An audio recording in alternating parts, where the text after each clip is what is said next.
Si, mon Dieu, nous te sommes reconnaissants, mon Dieu, que ton nom encore soit béni ce matin. Merci, Seigneur. Merci. Amen. Amen. Chers frères et sœurs, je suis heureux ce matin d'être avec vous pour partager ensemble la parole de Dieu. La Bible nous dit, pour moi, m'approcher de Dieu, c'est mon bien. Amen. Alors, ouvrons nos oreilles spirituelles et écoutons la parole de Dieu. Merci. Je voudrais commencer par lire un passage dans Hébreux 11, versets 1 à 11. Si vous pouvez l'afficher. Hébreux 11, chapitre 11. Or, la foi est une ferme assurance des choses qu'on espère, une démonstration de celles qu'on ne voit pas. Pour l'avoir possédée, les anciens ont obtenu un témoignage favorable. C'est par la foi que nous reconnaissons que le monde a été formé par la parole de Dieu, en sorte que ce qu'on voit n'a pas été fait de choses visibles. Amen. C'est par la foi qu'Abel offrit à Dieu un sacrifice plus excellent que celui de Caïn. C'est par elle qu'il fut déclaré juste, Dieu approuvant ses offrandes, et c'est par elle qu'il parle encore, quoique mort. C'est par la foi qu'Enoch fut enlevé pour qu'il ne vit point la mort et qu'il ne parut plus, parce que Dieu l'avait enlevé, car avant son enlèvement, il avait reçu le témoignage qu'il était agréable à Dieu. Or, sans la foi, il est impossible de lui être agréable, car il faut que celui qui s'approche de Dieu croit que Dieu existe et qu'il est le rémunérateur de ceux qui le cherchent. C'est par la foi que Noé, divinement averti des choses qu'on ne voyait pas encore, et saisi d'une crainte respectueuse, construisit une arche pour sauver sa famille. C'est par elle qu'il condamna le mort et devint héritier de la justice qui s'obtient par la foi. C'est par la foi qu'Abraham, lors de sa vocation, obéit et partit pour un lieu qu'il devait recevoir en héritage, et qu'il partit sans savoir où il allait. C'est par la foi qu'il vint s'établir dans la terre promise comme dans une terre étrangère, habitant sous des tentes, ainsi qu'Isaac et Jacob, les cohéritiers de la même promesse. Car il attendait la cité qui a de solides fondements, celle dont Dieu est l'architecte et le constructeur. C'est par la foi que Sarah elle-même, malgré son âge avancé, fut rendue capable d'avoir une postérité, et elle enfanta parce qu'elle crut à la fidélité de celui qui avait fait la promesse. C'est pourquoi d'un seul homme déjà usé de corps naquit une postérité nombreuse, comme les étoiles du ciel, comme le sable qui est sur le bord de la mer et qu'on ne peut compter. Merci. Merci, frère Martial. À la lecture de Hébreux 11, nous découvrons un dénominateur commun à la vie de toutes les personnes mentionnées. Chacune avait une caractéristique particulière qui révèle le genre de foi que Dieu aime. Amen. Si je pose la question, quel était cet élément? La foi. La foi. La foi. Leur foi tirait son origine d'une intimité profonde avec le Seigneur. Comme le frère Martial a lu, il est impossible d'avoir une foi qui soit agréable à Dieu sans intimité avec lui. Vous allez me dire que ce que j'entends par intimité, il s'agit là d'une proximité avec le Seigneur qui procède d'ardent désir de sa personne, d'un lien personnel, d'un lien étroit, d'une communion avec le Seigneur. Et cette foi naît lorsque nous désirons le Seigneur plus que toute autre chose dans cette vie. la foi d'Abraham. Abraham, il est cité parmi les héros de la foi. Vous savez, la foi d'Abraham, Abraham n'a pas chancelé. Parce qu'Abraham était convaincu, pleinement convaincu de ceci, que ce que Dieu a promis, il a aussi la puissance de l'accomplir. Quelqu'un peut-il lire Romains 4, verset 21? Romains 4, verset 21. Et ayant la pleine conviction que ce qu'il promet, qu'il peut aussi l'accomplir. Merci, monsieur, merci. Ce que Dieu a promis, il a aussi la puissance de l'accomplir. Il reconnaissait la capacité de Dieu à agir à partir de rien. Quand nous considérons le récit de la Genèse, Dieu a créé le monde à partir de rien. Dieu dit 9 fois, il dit, Dieu dit, à partir de rien. Vous savez, mon frère, ma soeur, quand tout échoue, quand nous sommes arrivés au bout de nos ressources, il est temps de tout remettre à Dieu. Il est temps de renoncer à chercher la délivrance ailleurs. Une fois que nous sommes prêts à croire, nous devons considérer non comme un potier qui a besoin d'argile, mais comme un créateur qui œuvre à partir de néant, à partir de rien. Il agira de manière que nous n'aurions jamais pu concevoir.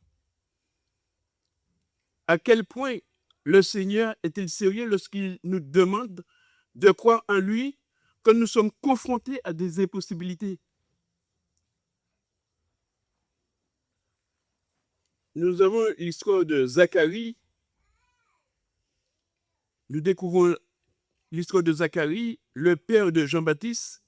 Zacharie avait reçu la visite d'un ange qui lui apprit que sa femme, Élisabeth, donnerait le jour à un enfant particulier. Mais Zacharie, avancé en âge, refusa de le croire. Pour lui, la promesse de Dieu seul ne suffisait pas. C'est vrai, quand nous lisons la Bible, après, nous attendons des prophéties, nous attendons ceci, comme si la parole de Dieu ne suffisait pas. Alors, il répondit à l'ange, « Je suis vieux et ma femme est d'un certain âge avancé. » Luc 1,18. Luc 1,18. Zacharie dit à l'ange, à quoi reconnaîtrai-je cela? Car je suis vieux et ma femme est avancée en âge. Oui. Autrement dit, Zacharie s'arrêtait aux impossibilités. Ce n'est pas possible. Tu dois me prouver comment cela va se produire. Les doutes de Zacharie déplurent au Seigneur. L'ange lui dit, « Voici, tu seras muet et tu ne pourras parler jusqu'au jour où cela se produira, parce que tu n'as pas cru à mes paroles qui s'accompliront en leur temps. » Luc 1,20.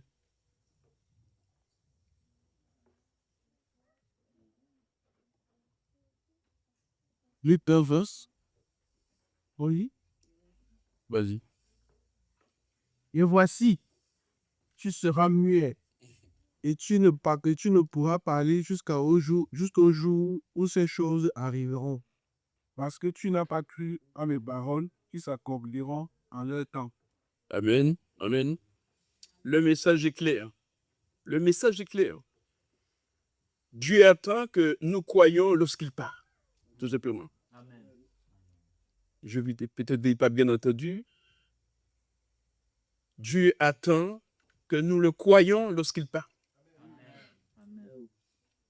Il est écrit dans 1 Pierre 4,19, de même, ainsi que ceux qui souffrent selon la volonté de Dieu remettent leur âme au fidèle Créateur en faisant le bien.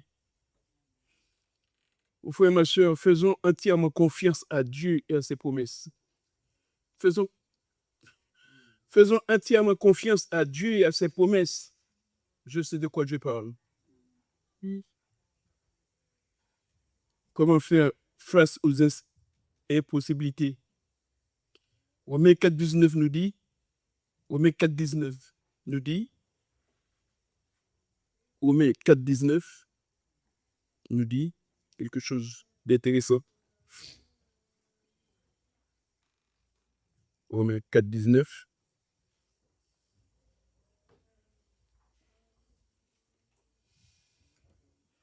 Romains 4, 19. Telle sera ta postérité, et s'enfaiblit dans la foi. Il ne considéra point que son corps était déjà usé, puis qu'il avait près de 100 ans, et que Sarah n'était plus en l'état d'avoir des enfants. Amen. Amen. Il est dit, et s'affaiblir dans la foi.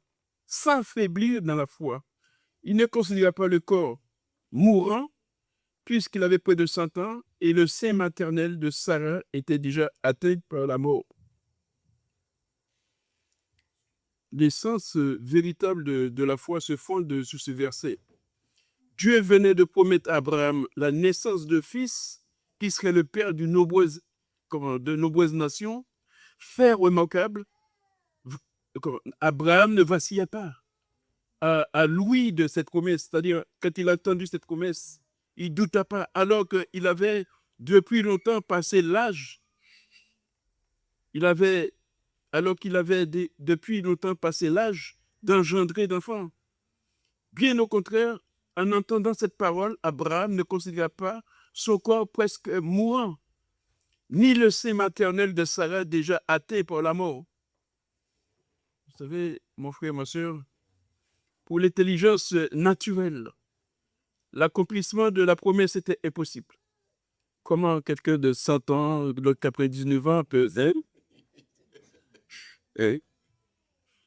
Pour l'intelligence naturelle, l'accomplissement de cette promesse était impossible.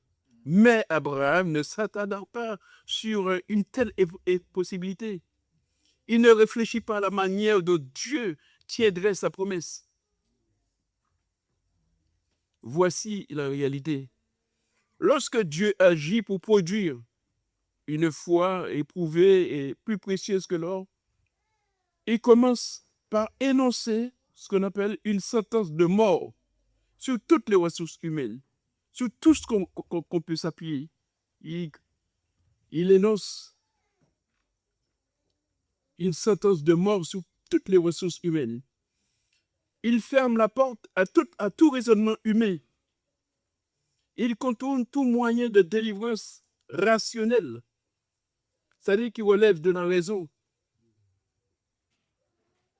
La foi qui est agréable à Dieu naît dans un contexte, je veux dire, de paralysie à toutes les possibilités humaines. Parce que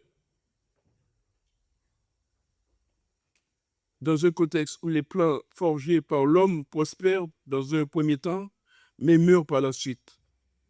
Alors, la question que je voudrais... C'est pas la peine de répondre. Avez-vous déjà connu une telle situation de paralysie? Là, on ne peut plus rien faire. On ne peut plus rien faire. Incapacité d'agir. Avez-vous cru que plus aucun choix, n'avez plus aucun choix, n'avoir personne à demander de conseil? Parfois, bon, c'est vrai, on a la parole, mais on va prendre conseil auprès de celui-là. Après, bon, on est confus. Donc, on a lu la parole. N'avoir personne à demander conseil. Les cieux vous semblent, vous en semblez d'errer, c'est-à-dire comme qu'on avait dit fermés, comme qu'on avait dit bon. Vous priez, mais vos requêtes non plus semblent, ont paru tomber par terre, comme si Dieu ne vous entend pas. Mais je vous dis que là, même dans ces moments-là, Dieu est à l'œuvre.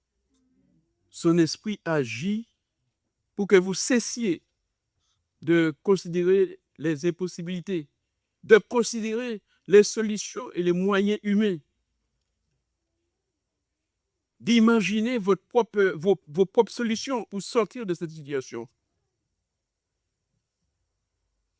Le Saint-Esprit nous demande instamment, cesse de chercher le secours auprès de qui que ce soit. Cesse de chercher le secours auprès de qui que ce soit. cesse de penser à quel point ta situation est désespérée. Et ce sont là les obstacles de la foi. Mon frère, ma soeur, ce matin encore, je peux vous dire, quoi qu'il advienne, fais confiance à ton Dieu. Quoi qu'il advienne, fais confiance à Dieu. Fais confiance à Jésus. Comme mon frère Marcel a dit tout à l'heure là, il a dit, or, sans la foi, il est impossible de lui plaire. Celui qui s'approche de lui doit croire qu'il existe et qu'il récompense ceux qui le cherchent. Alors, je dois dire, alors que le nombre de calamités augmente et que le monde sombre dans une grande détresse, parce que je rencontre du monde, hein, je peux vous dire que je rencontre du monde, hein, la réponse du croyant doit être le témoignage d'une foi inébranlable. La réponse du croyant, je répète, doit être le témoignage d'une foi inébranlable. Une foi qui naît à partir de la parole. Amen. Le Saint-Esprit demeure en nous. Nous avons la Bible comme parole pleinement révélée de Dieu. Nous ne pouvons pas nous glorifier de notre propre chair, mais nous pouvons nous appuyer sur la parole de Dieu. Amen. Que le Seigneur vous bénisse.